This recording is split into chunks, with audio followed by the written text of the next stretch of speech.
Hello, हाय, नमस्कार. मी शोभा स्वाद मराठीमध्ये आपले खूप खूप स्वागत आहे.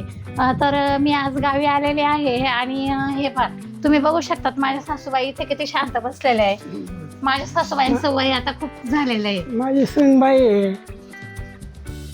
तर मंडळी, आज आपल्याला ना छान भाज्याची आमटी बनवायची आहे. कारण आता गावी असल्यामुळे भाज्यांना काहीच नाही आणि पाऊस नसल्यामुळे आपल्या शेतीमध्ये सुद्धा काहीच नाही. तर मग म्हटलं आता घरात भाजीला काय नाही तर काय बनवायचं. तर मग मी बेसन पीठ घेतलेलं आहे, धना पावडर आहे, किचन किंग मसाला आहे, मीठ आहे, आपला कांदा लसूण मसाला आहे, लाल तिखट आहे, हळद आहे, धने. आपण मुंबईला ना काळे तीळ म्हणतो, याला खुरसणी म्हणतात गावी. चणा डाळ, सुकं खोबरं घेतलेलं आहे, तुम्ही बघू शकता, लसूण घेतलेला आहे, कांदे आणि हिरवी मिरची, तेल. तर आपली ना म्हणून मी ना तारेमध्ये असे कांदे टाकते भाजायला, कारण आपली भाजी खूप छान होणार आहे. आणि चुलीवरचं जेवण म्हणजे खरोखर किती आवडीचं असतं बरं. तर आता मी या पद्धतीने आता छान मसाला भाजून घेणार आहे. बघा, तवा गरम व्हायला ठेवलाय, कांदे भाजत घातले. आता मी हे सर्वच तयारी करून घेते, कारण आपण आता मसाला काढून घेणार. मी सर्व म्हणजे व्यवस्थित भाजी करून घ्यायची आपल्याला. तर हे खोबरं सुद्धा मी असंच टाकून घेणार आहे, कारण आपलं छान जळायला पाहिजे, मस्त झाली पाहिजे भाजी. ही आपली गावाकडली पद्धत आहे. चुलीमध्ये खोबरं भाजून घेतलेलं आहे, आता आपण छान चिरून घेऊ. हे खोबरं आहे ना असं म्हणजे कसं वाटून झालं पाहिजे आपलं. एक तर संध्याकाळचं कसं लाईट नसते ना गावी, आणि आता पावसामुळे तर अजिबातच लाईट नाही हो, त्याच्यामुळे खूप प्रॉब्लेम होतो लाईटीचा. म्हणून मी आज लवकर थोडासा व्हिडिओ काढलाय. दुपारचा टाइम आहे थोडा, पण म्हटलं जाऊ दे, आता उजेड आहे तोपर्यंत काढून घ्यावा व्हिडिओ. तर मी आता या पद्धतीने ना छान खोबरं चिरून घेते. खोबरं चुलीत टाकलं होतं, ते छान भाजलंय. आता ते भाजायची काही गरज नाहीये मला वाटतं. आता थोडासा लसूण भाजून घेते आपण. थोडासा लसूण भाजून घेणार आहे मी, आणि धने मिरच्या थोडं भाजून घेते व्यवस्थित. कारण आपल्याला असं छान भाजून घेतलं ना का मग मसाला कसा आपला खरपूस होईल. तर असं व्यवस्थित भाजून घेते मी. चुलीजवळ घाम खूप येतो, आपल्याला सवय नसते ना चुलीची. आपल्याला गॅसची सवय असते, चुलीची सवय कमी असते, त्याच्यामुळे आपल्याला थोडा त्रासच होतो चुलीजवळ बसल्यावर. आता हे खोबरं आणि लसूण छान भाजून घेतलेलं आहे, मी काढून घेते. आता त्याच पद्धतीने मी थोडीशी चणा डाळ भाजून घेणार आहे. हे तुम्ही बघू शकता, तर आपल्याला ही चणा डाळ आहे ना थोडीशी भाजून घ्यायची अशी मस्त. तर आता मस्त अशी भाजून घेते मी.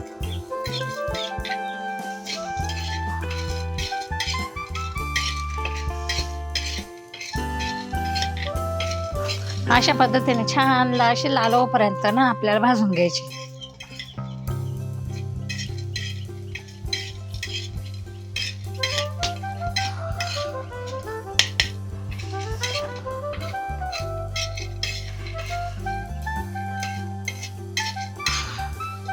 व्यवस्थित भाजली ना का मसाला आपला खरपूस होतो. मसाला खरपूस झाला ना की आपली भाजी पण छान होणार अशी. ही आपण आजची भाजी म्हणजे एकदम गावरान पद्धतीने करणार आहोत. तर ही चुलीवरची खरोखर चव पण वेगळी असते आणि भाजीची चव पण वेगळी असते.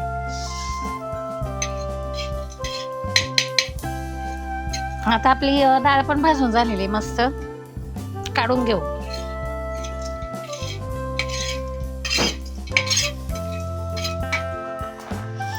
आता मी हे काळे तीळ घेतले होते ना, ते थोडेसे भाजून घेते.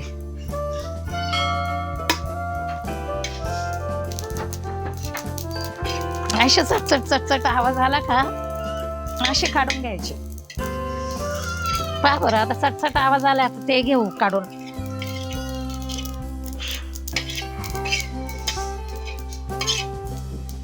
बेसन पिठामध्ये ना असं ओवा छान असं हातावर हे करून घेतलेलं आहे, मॅश करून घेतलेलं आहे बघा. आणि त्याच्यामध्ये मी मीठ टाकणार आहे. तर असं भाज्याची आमटी करायची म्हटलं थोडंसं मीठ टाकलंय, हळद टाकलेली आहे, थोडंसं लाल तिखट टाकते. आणि आता छान आपल्याला बेसन करायचं म्हटल्यावर मग भाजीची आमटी करायची. घरात भाजीला काही नाही आहे, आणि गावी कसं आहे भाजीपाला असतो नसतो, पावसामुळे कोणी गेलं नव्हतं. तर मी आता छान असं बेसन पीठ काढून घेणार आहे. तर मंडळी, आपल्याला भाजीची भाजी बनवायची, त्याच्यासाठी मी अशा पद्धतीने बेसन पीठ काढून घेतलेलं आहे. तुम्ही बघू शकता, जास्त घट्ट सुद्धा नाही आणि जास्त पातळ सुद्धा नाही, अशा पद्धतीने बनवून घ्यायचे. असं पीठ छान व्यवस्थित करून घेतलेलं आहे मी. आता तेल तापायला ठेवते आणि आपला मसाला जो मी बनवला होता ना तो वाटून घेणार आहे. आता मी मिक्सरमध्येच वाटणार आहे, कारण पाटा हे माणसं पण वापरत नाही, त्याच्यामुळे मग आता मिक्सरमध्येच घेते वाटून. तर मंडळी मी तेल तापायला ठेवते. छान अशी थोडीशी भजी काढून घेऊ आपण, कारण आपल्याला भाजी बनवायची ना, त्याच्यासाठी मी भजी काढून घेणार आहे. मंडळी तेल तापून गेलेलं आहे आपलं. तर मी आता असं आपल्याला भाजी बनवायची ना, छान अशी भजी काढून घेते. आपल्याला भाजी बनवायची म्हणतात मग असं छान भजी काढले ना मस्त भजी. पण आता गावी ना वस्तू मिळत नाही खरं सांगायचं म्हणजे मला सुद्धा, त्याच्यामुळे मग मी असंच जे मिळेल त्याच साहित्याने करून घेते. कारण आपल्याला कसं आपण पण वर्षातून 2-3 वेळा येतो, त्याच्यामुळे आपल्याला इतका माहित नसतं गावचं. काहीतरी आपल्या निमित्ताने येतो आपण. तर मी आता जराशी भजी छान तळून घेते आणि याच पद्धतीने मी सगळे तळून घेणार आहे. तुम्हाला मी दाखवते थोडे लाल झाले का. आता आपली भजी अशा पद्धतीने तळून घेतलेली बघा मी. आपल्याला भाजीसाठी भजी पाहिजे ना, तर मी ही भजी आता भांड्यामध्ये काढून घेते. आपल्याला भाजी बनवायची म्हटल्यावर मग आता छानपैकी आपली भजी तळली पाहिजे ना, तर मी आता सर्वच भजी अशा पद्धतीने बनवून घेते. आणि मसाला पण आता आपला थंड झाला मसाला वाटून घेणार आहे मी. हा मसाला वाटून आणते आणि नंतर तुम्हाला दाखवते मी. आपल्याला खोबरं, डाळ, काळे तीळ म्हणजे खुरसणी आणि ही मी शेतातून थोडी कोथिंबीर आणली होती, मिरच्या. आता हे सर्व आपण भाजून घेतलेले. आता मी छान मिक्सरमध्ये वाटून घेते. कढीपत्ता टाकून घेते फोडणीला. असं तडतडला ना की कोथिंबीर टाकून घेते, म्हणजे आपले कशी फोडणी छान बसते. तर आपण हा मसाला मिक्सरमध्ये मी बनवून घेतला होता. पहा किती छान झालेला आहे. तो टाकून घेते मी त्याच्यामध्ये, कारण आपला मसाला छान परतला ना की आपली भाजी खूप सुंदर होणार आहे. तर मी आता सर्वच मसाला टाकून घेते त्याच्यामध्ये. अशा पद्धतीने आपण भाजी ही भाजीची आमटी ना एकदम सोपी आहे, कारण ही भाजी बनवायची म्हटलं ना अजिबात वेळ लागत नाही. फक्त मसाला भाजा. आणि आता ही चुलीवरची भाजीची आमटी म्हटल्यावर खूपच सुंदर. तर मी आता मस्त परतून घेते. असा हा मसाला आहे ना छान परतून घेणार आहे. तर त्याच्यामध्ये मी आता ना लाल तिखट टाकून घेतला. तिखट आहे हा 1 चमचा मी तिखट घेतलेला आहे. हा घाटी मसाला घरगुती मी बनवलेला आहे, कांदा लसूण मसाला, हा 1 चमचा टाकून घेतलेला आहे. आणि मीठ टाकते स्वादानुसार मीठ, म्हणजे मी 1 चमचा मीठ घेतलेलं आहे बघा. तर परत थोडंसं टाकलं. आणि धना पावडर टाकून घेते थोडीशी. धने तर मी टाकलेले पण थोडीशी टाकली ना हळद पावडर. तर आता हे मसाले आपण छान परतून घेणार आहोत.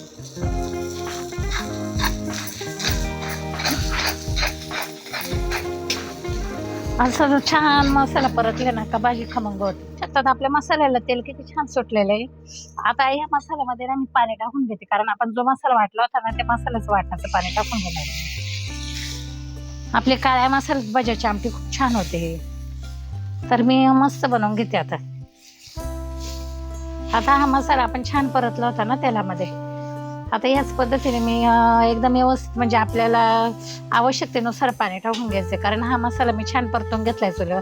आणि आपण सर्वात महत्त्वाचं म्हणजे चुलीमध्ये खोबरं वगैरे भाजून घेतलंय ना, तर आपल्याला मसाला तेलामध्ये परतायची जास्त गरज नाही आली. आता मी हे गरम पाणी करून घेतलं होतं आरावर, आता ते टाकून घेते मी. म्हणजे आपल्या आवश्यकतेनुसार मी पाणी टाकून घेतलंय. तर अशा पद्धतीने आपलं छान भाजी झाली पाहिजे बघा. एकदम मस्त भाजी होणार आहे. तर मंडळी तुम्ही बघू शकतात आपले किती छान भाजीची आमटी झालेली. आता ही भाजी बनवलेली आहे ना, हे सर्व याच्यामध्ये टाकून घ्यायची बघा. आता या पद्धतीने मी सर्व टाकून घेणार आहे. तर आपली भाजी अशी एकदम म्हणजे गावरान पद्धतीने आपण ही भाजीची आमटी बनवली, किती सुंदर आहे बघा. अशा पद्धतीने आपली भाजी झाली पाहिजे. तर ही भाजी ना अशी सर्व टाकून घ्यायची. आणि तुम्हाला जर जेवायला उशीर असेल ना, तर ही भाजी नंतर टाकली तरी चालेल, कारण मला आता आपला व्हिडिओ बनवायचा होता, त्याच्यामुळे मी भाजी टाकून घेतली. पण आपण जेवताना भाजी टाकून गरम केलं ना तरी छान भाजी होते. भाजीची आमटी किती छान झालेली आहे गावी. आता घरामध्ये भाजीपाला नसला तर काय बनवायचं आपल्याला सुचत नाही, भाजी काय बनवू. तर आपल्या घरामध्ये बेसन पीठ तर ऑलरेडी असतंच. मग ते बेसन पीठ घेऊन मी भज्याची आमटी बनवलेली आणि पूर्णपणे गावरान पद्धतीने काळ्या मसाल्यात भज्याची आमटी बनवली. तर तुम्ही बघू शकतात की घरामध्ये इतका सुगंध छान पसरलेला आहे. खरोखर असं वाटतं कधी मी जेवेल आणि गावी आल्यावर कसं खरोखर भूक लागते.